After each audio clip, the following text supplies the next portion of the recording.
So how well do you know yourself?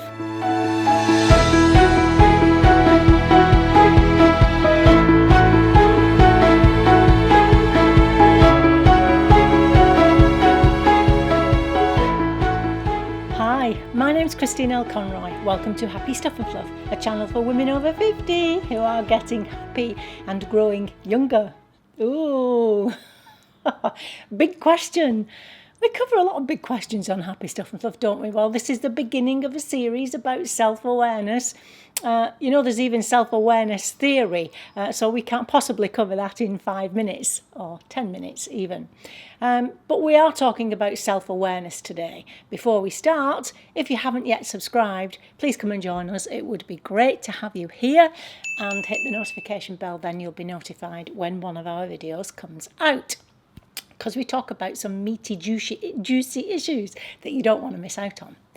So today, self-awareness then. Well, if any of you have been on any of my courses, or even if, you've been with me for any length of time on YouTube, you will have heard me say that self-awareness is the first step to positive change. Now, so what is self-awareness is what I've been asked to talk about. Now, if I say to you self-awareness is the first step to positive change, I mean by that, how do you know what to change, or if there is anything to change, if you don't actually know what you want to change or about yourself, or if you're not self-aware enough to know that there's something you want to change? We could go around in circles with that one, but that's what I mean by it. So self-awareness is the ability to see yourself clearly, or to understand yourself through reflection and introspection, I guess. And what I like about doing Happy Stuff and Fluff with you is that hopefully I give you the space to be able to do these things, because we're very busy women over 50, and you don't very often sit down and think, I know, I'm going to sit down and think about myself and see how I get to know myself. Well, the only way of doing this at all, I guess, is if you journal. If you're a journal writer, then sometimes you perhaps will do this, but that's what I'm suggesting you do, and I'm going to give you some journal entry examples to help you with this self-awareness thing. Now, I mentioned self-awareness theory, and in that is this idea that you are not your thoughts, but you are the one observing your thoughts.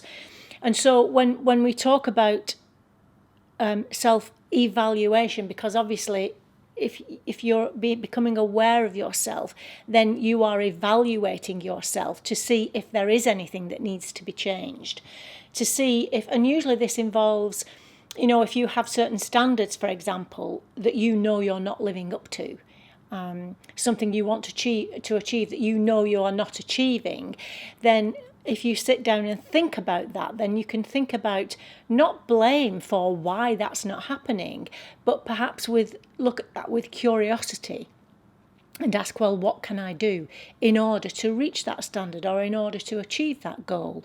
What can I do that I'm not doing now?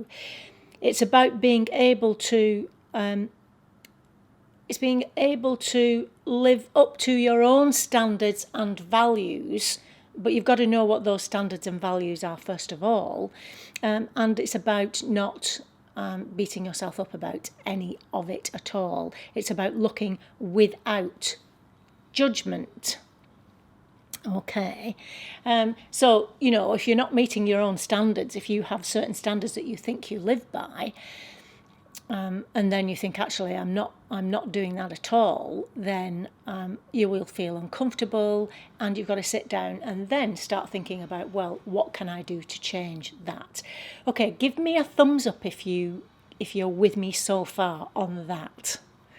You may not have a clue what I'm talking about.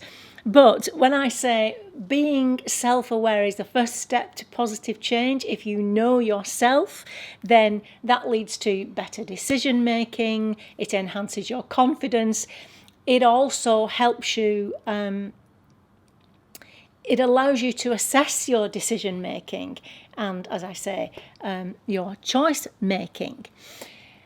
Taking time to think about your values and your strengths.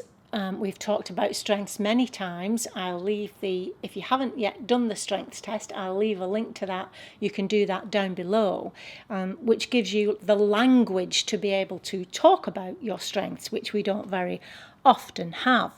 Now, self-awareness is also the cornerstone of emotional intelligence. If you understand yourself and why you do things, then you also understand when you see someone else, or have more understanding about the actions of someone else. So, for example, when I was at school, I'll never forget this, it stuck with me all my life. On our final day, I think it was, a girl came over to me who wasn't in my close circle. She was knew me from a distance, as it were. And told me that she'd always admired me but never approached me because she thought I was a snob. Moi? When in actual fact I was quite shy at school, and we had this full conversation about the fact that I was a shy person, and that obviously came across as being standoffish. Now, over the years since then, I'm aware that other people think that too, and it's a case of whether or not I want to put them right about it. I guess this is the way I am. I'm not as shy as I was then. I might be a shy person, but if I see someone else who seems to be standoffish, then I can think maybe they're not standoffish at all, maybe they're just shy, and I can go and approach them because they might not want to approach me. You see what I mean about that? It's because I know myself, and I can look and possibly see that in someone else.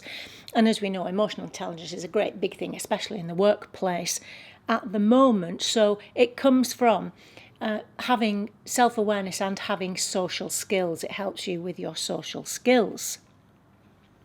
So understanding yourself, and it's like if you always grab for a piece of cake when you've had a bad day at work.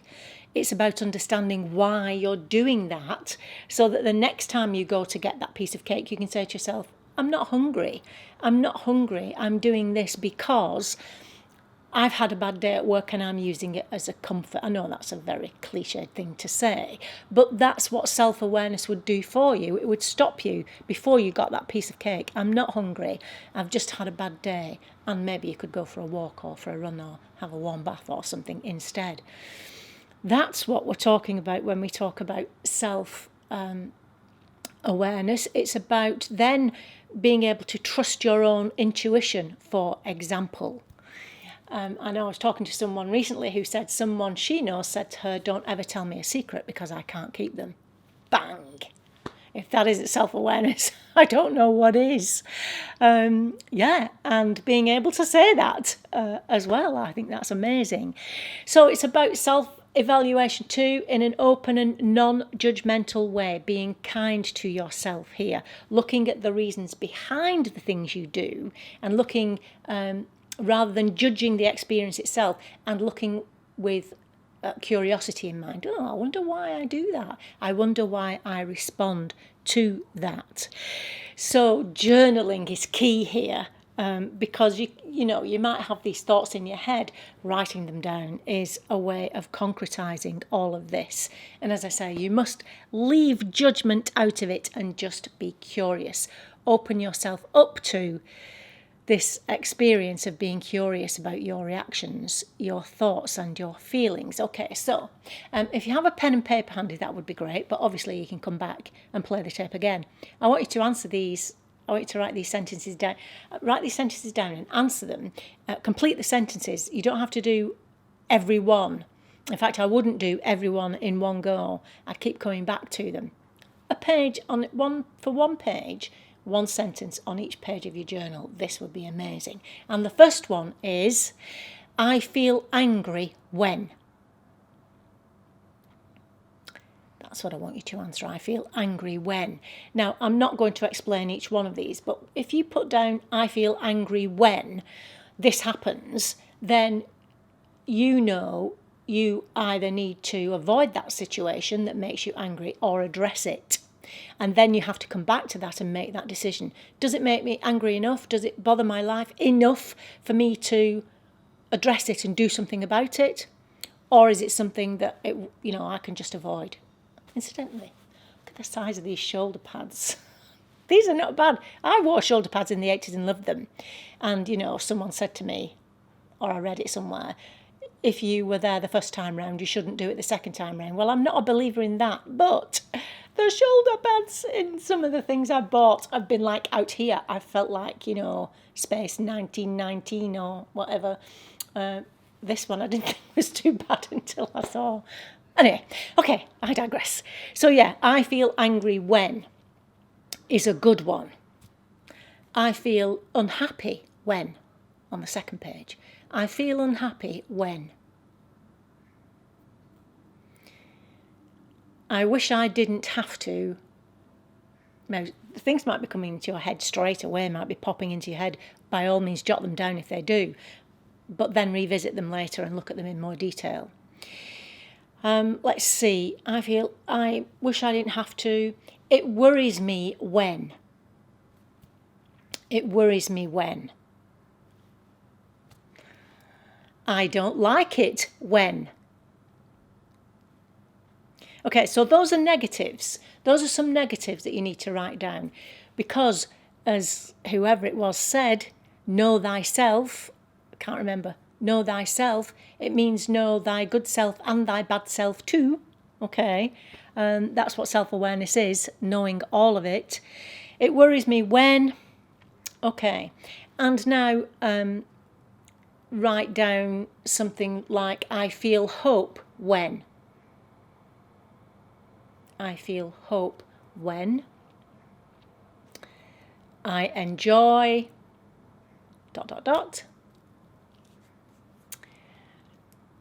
I feel most relaxed when.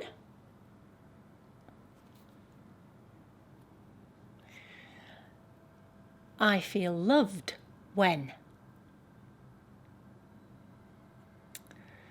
And finally, I would like to change.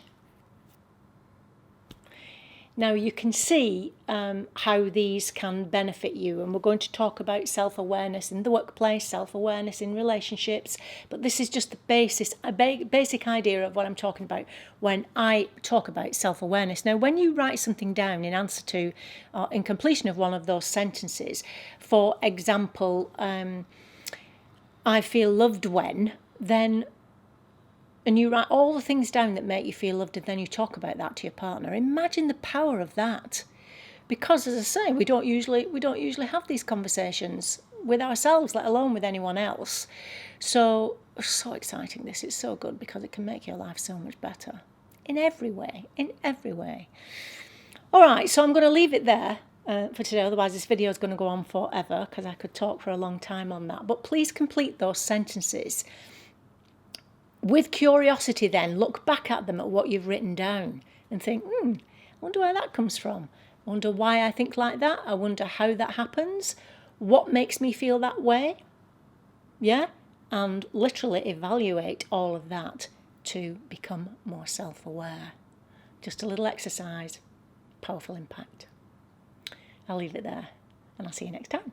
And until then, remember that on the Happy Stuff and Fluff, we are getting happy and growing younger. See you next time. Bye-bye.